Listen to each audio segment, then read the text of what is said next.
Millions of Americans right now, not in a developing country, right here in the US, cannot drink their tap water, cannot afford to see a doctor, and cannot pay rent on a full-time salary.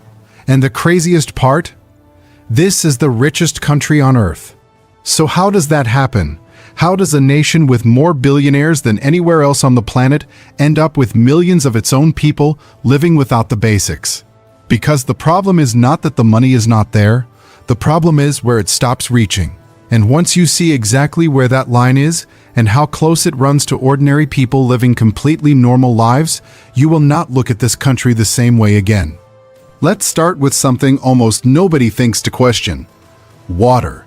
You wake up, you walk to the kitchen, you turn on the faucet. Now imagine the water that comes out is brown. Most people's first instinct would be broken pipes somewhere nearby. A temporary service interruption. Call the utility company, grab a few bottles from the store, wait for it to clear up. Normal assumption, reasonable reaction. Now imagine it does not clear up.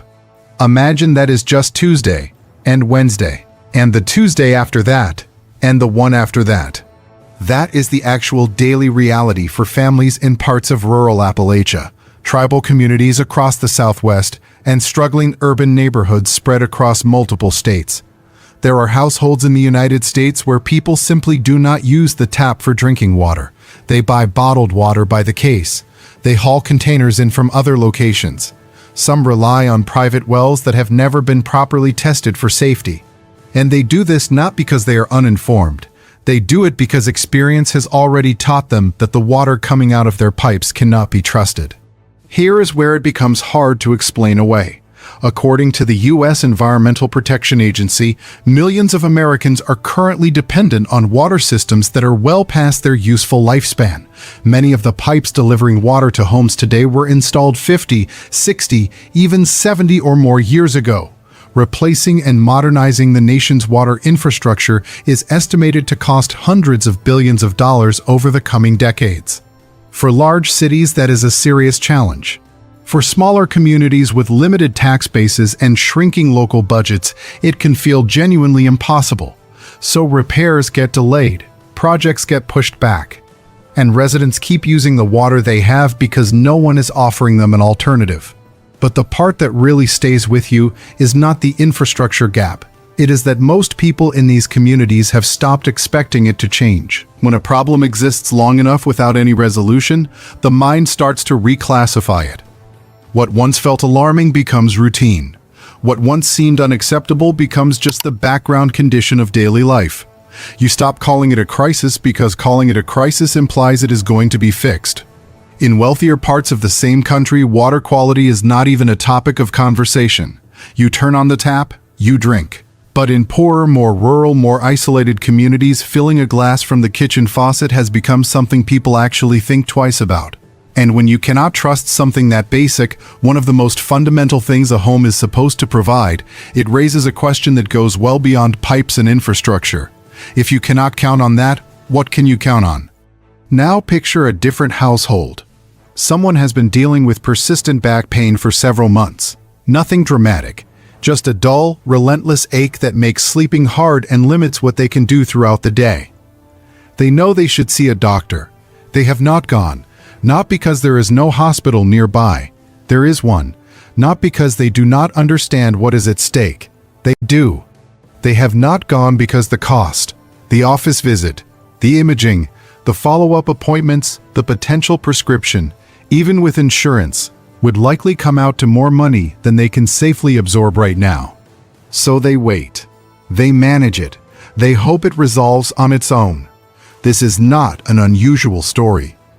According to KFF, one of the leading health policy research organizations in the country, a significant number of American adults have delayed or skipped medical care specifically because of cost. Not because a hospital was too far. Not because they were unaware of the problem, because they could not afford it. Now hold that against this one fact. The United States spends nearly 18% of its entire gross domestic product on healthcare.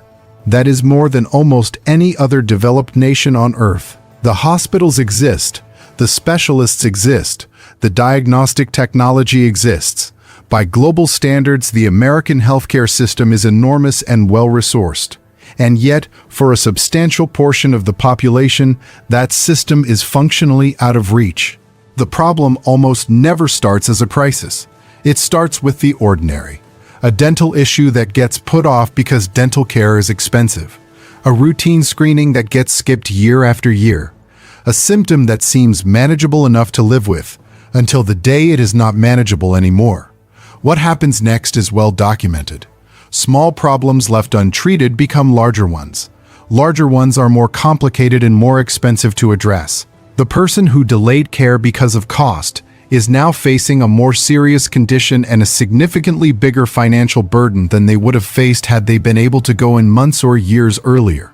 That is the actual cost of a system that is technically present but practically unreachable for too many people. The distance between an American and the medical care they need is not measured in miles. It is measured in dollars. And for millions of people, that distance has become genuinely uncrossable. Here is a statistic that sounds like it has to be wrong. There is not a single state in the United States where a full-time worker earning minimum wage can comfortably afford a standard two-bedroom apartment. Not one. Not anywhere in the country. According to the National Low-Income Housing Coalition, millions of households now spend more than half of their monthly income on housing alone. Housing researchers have a specific term for this. They call it being severely cost-burdened. It used to describe a narrow extreme edge of the population, people in very unusual circumstances. It now describes a widespread and growing condition. And here is the piece that tends to genuinely surprise people. A growing share of those experiencing housing instability right now are employed. They show up to work every week. They receive a paycheck. By every standard measure, they are participating in the economy the way the system expects them to. And they still cannot hold on to a stable place to live. Some live in their cars. Some cycle between extended stay motels, paying more per night on a weekly rate than a proper lease would actually cost them, but unable to pull together a security deposit. Some move between relatives' homes, technically housed but without any real permanence or stability. What makes this difficult to dismiss is how gradually it tends to unfold. It almost never begins with one catastrophic event. It begins with a rent increase of $150 a month, then a reduction in work hours, then a car repair, then an unexpected medical bill. Each one feels manageable, or nearly manageable on its own. But stacked on top of each other over several months, they push someone past a threshold that is very hard to come back from. A home is more than just a place to sleep. It is the address on a job application. It is the stable environment where children can actually learn. It is the foundation from which any long-term plan becomes possible at all. When that foundation goes, everything else built on top of it becomes uncertain almost immediately. If you are finding this useful so far, drop a comment below. Does any of this match what you're actually seeing around you? Now think about what happens when you need to get somewhere and you simply cannot. In most American cities, transportation is a decision you barely register. You drive, take a bus, call a rideshare. It is so automatic you do not even think of it as a decision. Step outside the urban core, into suburban edges, rural towns, communities that were built entirely around the assumption that every household owns a working vehicle, and the picture changes completely. In those places, a car is not a convenience. It is infrastructure. It is the system itself. Think about a situation like this. A single father in a rural Midwestern county. His truck has had a transmission problem he has been putting off addressing. The repair would run around $1,500. He plans to save for it over the next couple of months. Then one morning the truck simply stops, does not start at all. He has a shift beginning in 3 hours at a distribution warehouse 18 miles away. There is no bus route connecting his part of the county to the warehouse. The only rideshare option in his area is unreliable and would cost more than he makes in the shift. He misses that shift. Then the next one while he tries to arrange the repair. His employer, operating a strict attendance policy, terminates him after the 4th absence. A broken truck did not just end a workday, it ended a job.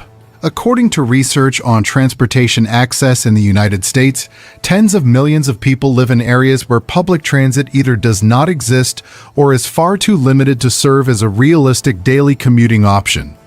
That creates a specific kind of fragility that is invisible from the outside. Because on the surface, roads exist, cars exist, everything looks functional. But underneath that surface is a system where one vehicle failure, at the wrong moment, can set off a chain of consequences that is genuinely difficult to stop. In a country where getting to work, reaching a hospital, buying groceries, and accessing most basic services all require the ability to drive, the car has quietly become the single most critical piece of personal infrastructure in millions of people's lives. And freedom, in that very concrete context, is not an abstract concept. It is the specific question of whether your car started this morning.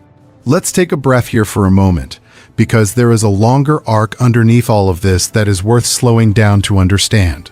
For decades, the agreement at the center of American life was pretty simple. Study hard, earn a degree, and you would have access to a level of economic stability your parents might not have had. Education was the escalator. You got on, you worked hard, you moved upward. And for a long time, that actually held true for a lot of people. Student loan debt in the United States has now surpassed $1.7 trillion. The average borrower who completes a 4-year program leaves with somewhere between $30,000 and $40,000 in debt. They do not start adult life at zero. They start in a financial hole. Not after they have had a chance to get established, but from the very first day they are getting started. And that debt is not abstract. It delays home ownership.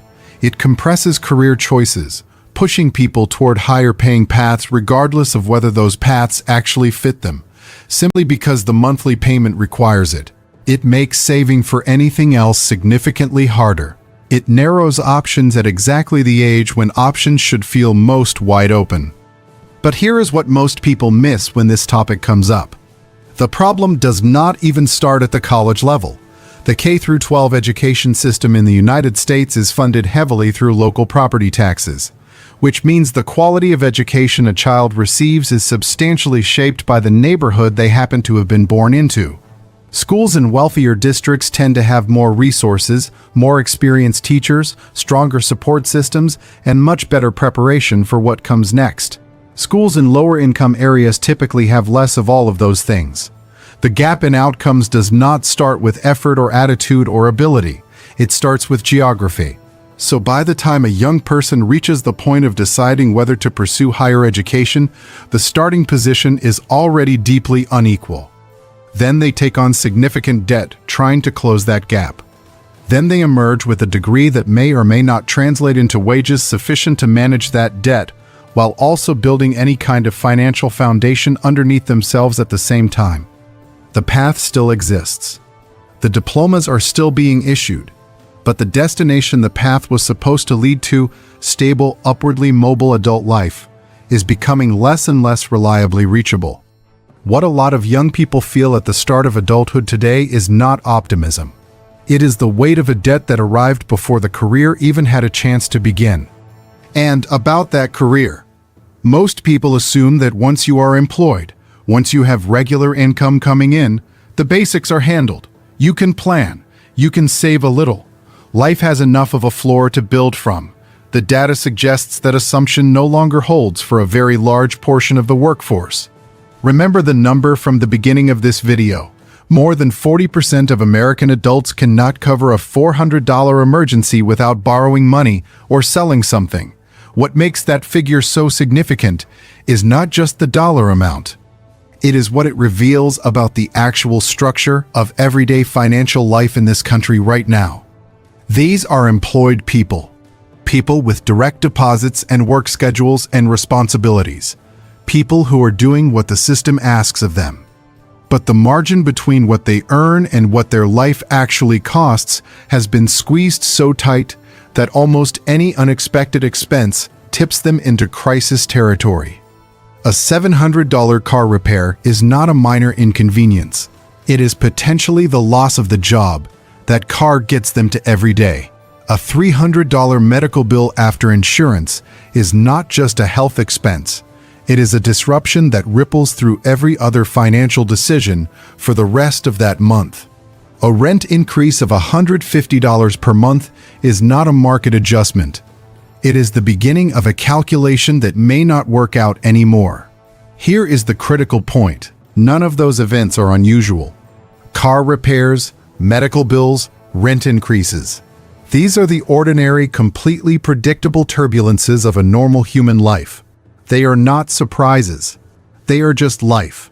The problem is that the financial structure underneath tens of millions of American families can no longer absorb them the way it once could. The shock absorbers are gone. Every bump in the road goes straight through. If this is landing differently than you expected, hit the like button. It helps more people find this kind of content. Now think about what all of this looks like at the other end of a working life. Retirement was supposed to be the reward, the part of life where the financial pressure finally lets up. You worked for decades, you saved what you could, you participated in the system, and in return, the system was supposed to provide some basic security in your later years. For a growing number of older Americans, that exchange is simply not delivering. When you are retired, your income is fixed. There are no more raises coming, no extra shifts to pick up, no salary reviews, no performance bonuses, no side income you can ramp up when costs climb. And yet almost nothing around you stays fixed. Rent keeps going up. Medical costs keep going up. Groceries cost more. Utilities cost more. The cost of simply existing keeps rising while the income available to meet it stays exactly where it is. According to studies on housing and income for older Americans, millions of seniors are spending more than half of their monthly income on housing alone. At that level, the margin for everything else, medications, food, transportation, any unexpected cost at all, essentially disappears. A single hospital stay, a broken appliance, a car repair, any one of those things can wipe out whatever small buffer existed. And here is the part that really challenges the simple explanation. Many of the older Americans now in this situation are not people who never thought about retirement. They worked for decades in stable careers. They saved what they reasonably could. They paid into systems they were told would hold. What happened is that the world around them shifted faster than their plans could accommodate. According to data on homelessness in the United States, older adults have become one of the fastest growing segments of the unhoused population. People who at 50 could not have imagined their circumstances at 70. People who made the expected decisions, followed the expected path, and still ended up without a reliable floor underneath them. When a system can no longer provide real security in old age, the question becomes very simple and very direct. Was doing everything right actually enough? That question, it turns out, is something a growing number of Americans are now asking about the future in general, not just retirement. For generations, the core belief at the center of American life was not a guarantee of any specific outcome. It was a direction, the expectation that the next generation would have it better than the one before. That however hard things were at any given moment, the overall arc pointed upward. That things were moving towards something. According to surveys by the Pew Research Center and other major polling organizations, the share of Americans who believe the next generation will be economically better off than they are has fallen to some of the lowest levels recorded in the modern era of polling. The majority now doubt it, not as a passing worry that comes and goes, as a settled, considered expectation about where things are actually headed. This matters more than it might initially seem. Societies can carry enormous amounts of hardship when the underlying belief in forward progress stays intact. People endure difficulty more readily when they feel the difficulty is temporary, when what they are going through feels like a hard chapter in a longer story that is ultimately going somewhere better. That belief is load-bearing. It holds a lot of other things up. But when the belief in the direction of travel starts to erode, something more fundamental shifts. The hardship itself may not change, but the frame around it collapses, and what once felt like a difficult stretch in an upward journey becomes something much harder to put words to. Confidence in institutions is declining. Trust in the systems that were built to provide stability is weakening. And increasingly, the honest answer to whether doing everything right guarantees a secure future is simply, not necessarily. That is a significant shift in how people understand the deal they are part of. Which brings us to food. Because food connects everything we have covered to something even more basic than income or policy. Most people, when the topic of nutrition comes up, think about choices. Eat more vegetables. Choose fresh food over processed. Buy whole ingredients instead of packaged ones. The advice sounds simple, because in many parts of this country, it genuinely is simple. The grocery store is close. The produce section is full. The decision is personal. But in millions of communities across the United States, that choice does not exist in any meaningful sense. Researchers and public health officials call these areas food deserts, places, both urban and rural, where residents have no practical access to a full-service supermarket with fresh food at affordable prices. What they do have access to are convenience stores, gas stations, dollar stores, and fast food. There is food available, just not the kind that most nutritionists would recognize as the foundation of a healthy diet. Think about a family on the south side of a large Midwestern city. No car, dependent on a bus system that runs infrequently. The nearest full grocery store is 6 miles away. The round trip by bus, including transfers, takes well over an hour. With a demanding work schedule and a small child at home, that trip is not something that happens every week. It happens when it can. So most meals are built from whatever is available within walking distance. Not because the family does not understand what is healthier, because the healthier option is simply not accessible to them in any practical, day-to-day sense. According to the U.S. Department of Agriculture, millions of Americans live in exactly this situation. And what makes it more striking is that many of these food deserts are not in the most remote corners of the country. They exist inside major cities, sometimes just blocks away from busy commercial streets, somehow cut off from the supply chains that automatically stock the stores in wealthier neighborhoods. The health consequences are not subtle or debatable. Communities with the least access to fresh food show consistently higher rates of obesity, type 2 diabetes, hypertension, and other chronic conditions directly tied to diet over time. And then a cycle forms. Limited food access leads to poorer health outcomes. Poorer health leads to higher medical costs. Higher medical costs reduce financial stability, and reduced financial resources make it harder to break out of the access problem in the first place. When eating well depends on your zip code and your zip code depends on your income, the conversation has moved well beyond personal choices. It becomes a question about who actually gets to benefit from living in one of the wealthiest countries in human history. Now, step back and take in the whole picture at once, because what you are looking at is not a collection of separate, unconnected problems. It is one problem with many faces. Drinking water that cannot be trusted in thousands of communities. Medical care that exists on paper but is financially out of reach for millions of people. Fresh food that is geographically inaccessible to entire neighborhoods. Transportation gaps that leave people stranded the moment a single vehicle fails. Housing costs that outrun wages even for people who are fully and steadily employed. Retirement systems that are no longer delivering the security they were designed to provide. An education path that now begins with tens of thousands of dollars in debt. A financial margin so thin that $400 is the difference between stability and crisis. And an underlying belief in the future that has quietly, persistently started to erode. None of these conditions are entirely new. Most of them have been visible in some form for decades. What is new is the convergence. The way they are stacking on top of each other right now. The way that erosion in one area directly accelerates vulnerability in another. The way someone who loses their car can lose their job, then lose their housing, then lose access to medical care.